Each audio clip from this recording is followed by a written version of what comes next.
Hi guys, welcome to another episode of the Homebrew review. This is my third review now, so I'm starting to pick up a little bit of steam. Just going to change a few things as well in what I'm doing, so you might notice a few differences between this one and the earlier reviews. Yeah, just thought I'd do it a bit more in a similar vein to what the rest of the guys in the homebrew community are doing, and put my own little spin on it a bit more. So, what kit are we doing today? Well, you probably already know because you've read the title, but in case you hadn't, today's kit is, let me just grab it, Cooper's Australian Lager. Now, this is from the Cooper's original series. It's actually made in Australia, so definitely is a proper Australian lager, not like Foster's, which is brewed in the UK, I think. But anyway, shouldn't mention any commercial drinks names. So, yeah, this is a good kit. You know, anywhere you go in the world, people use this. They use it in Europe, Australia, obviously, America, Canada. It's, ironically, although it comes from Australia, it's actually quite cheap to buy. So yeah. So I'll give you a bit of information. Let's see what it says on the kit first of all. Let's see if it actually says anything. Doesn't really say a lot, to be honest. It just says Cooper's beer kit, hopped malt concentrate, net weight 1.7 kilograms. And that's about it, really. No descriptions or anything like that. So yeah, but there we go. So one last look at the can. There you go. So yeah, like I said before, I'd go away, do a bit of a cutaway, and then come back. But to be honest with you, the cutaways didn't look particularly great. I haven't got a tripod at the moment, so I'm just shaking all over the place. And I haven't got kits for a lot of the brews that I've done, so just being a blank bottle, which looks a bit naff. So I've started to write down some of my notes, so let's give you a bit more information on Cooper's and what I did with it. So, like I said, the kit, as you already know, is Cooper's Australian Lager. I used sugars. I used with it. I used Munton's Beer Enhancer. Now I used a kilogram of that, which, as you may remember from my last review, is half light spray malt and half brewing sugar.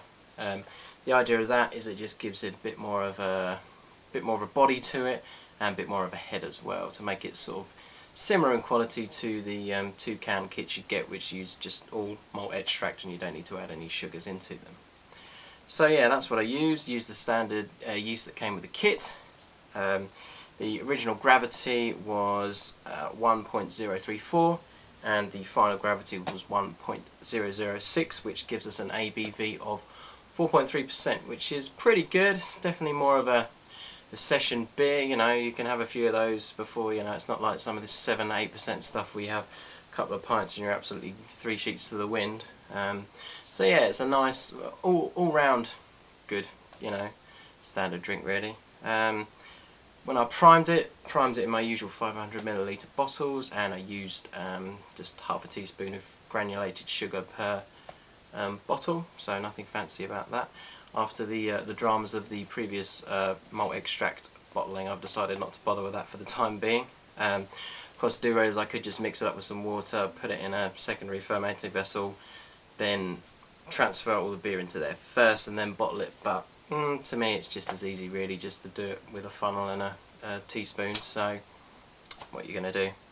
So yeah, anyway, sorry, I digress slightly. So that's all that. So that then gives us a per pint price of 43p. The kit itself I got from my local homebrew shop for $12.49, I believe, and then the beer kit enhancer was around $4.59. Yeah, so pretty cheap, I must say. But because it's cheap, does that mean it's going to be rubbish? Well, there's only one thing for it. We're going to have to crack open a bottle of this bad boy and try it out. So here we go. This is a bottle from a well-known soft drink. Not mentioning any names, of course, because we don't want to talk about non-alcoholic drinks on this show.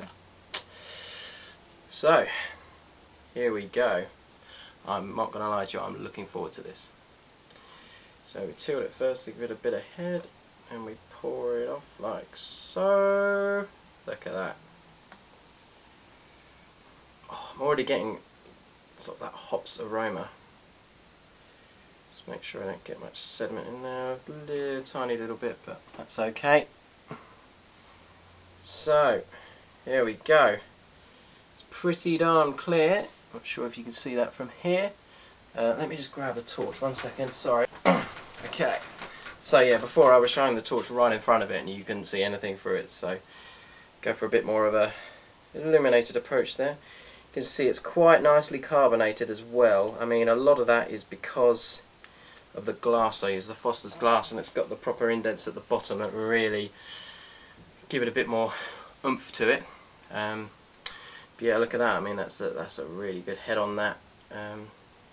Nice and clear, nice and fizzy. Really nice smell to it as well. It almost smells kind of like, well, almost like a stronger lager, like a Kronenberg or something like that. It's really good. So yeah, so without further ado, let's have a sip, shall we, and see what's happening.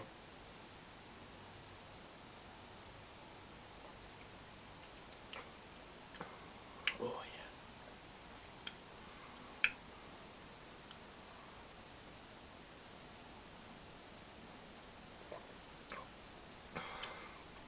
That is, yeah. Well, this is, you know, quite a popular lager kit, and I know why. I mean, I'm not gonna lie to you, this is not the first batch of this I've done. However, this was the first batch I did with Brewing. I'm trying to remember when I brewed it now. It'll tell me that on the bottle. Yeah. So I brewed that on the 11th of January 2012. It's now today the 3rd of April, so it's just under 3 months old. So yeah, to be honest, the age has helped this as well. But really, I mean, I was drinking this about 4 or 5 weeks previously, and it was really good then. I think this is probably one of my last bottles I've got, so I'm definitely going to savour this. If you wanted me to compare it to a commercial lager, let me have another.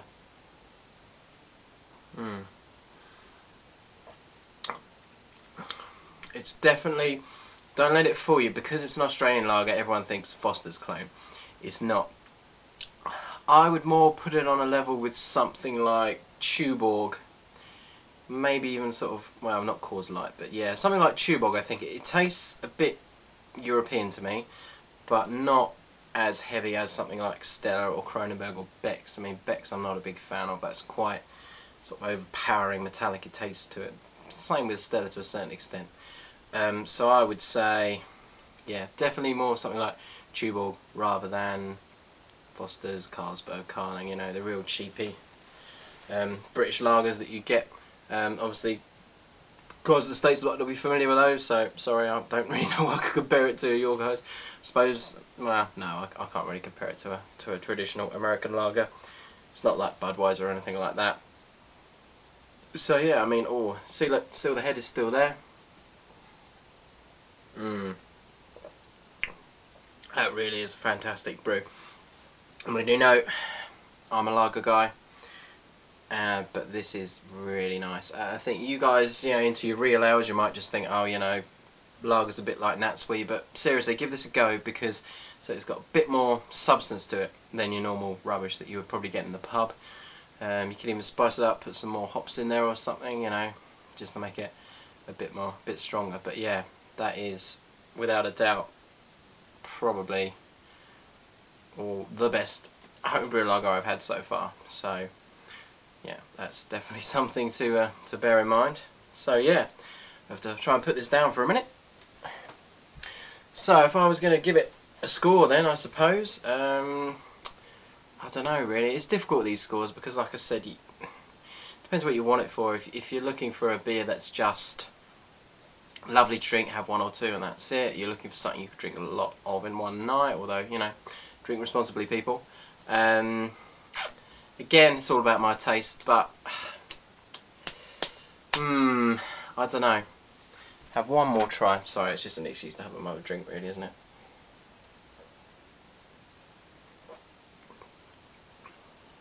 It's just so smooth.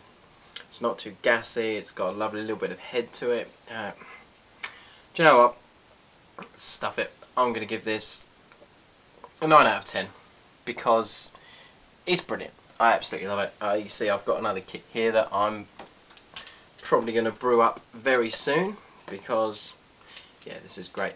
have had it with just granulated sugar before. It was okay. I mean, to be honest, that was my first ever brew that I ever did, and I rushed it and I pretty much drunk it all within 2 weeks, and then I ran out of beer. So as you all know, you need to give it at least 6 weeks really with a lager just to really let the taste come out. So it's up to you really. I mean, I pretty much always use malt extract and brewing sugar now when I brew, because I don't know, I just think it tastes nicer personally. Definitely get more head retention, and that it tends to ferment a bit easier as well, although it may take a bit longer to clear with the extract.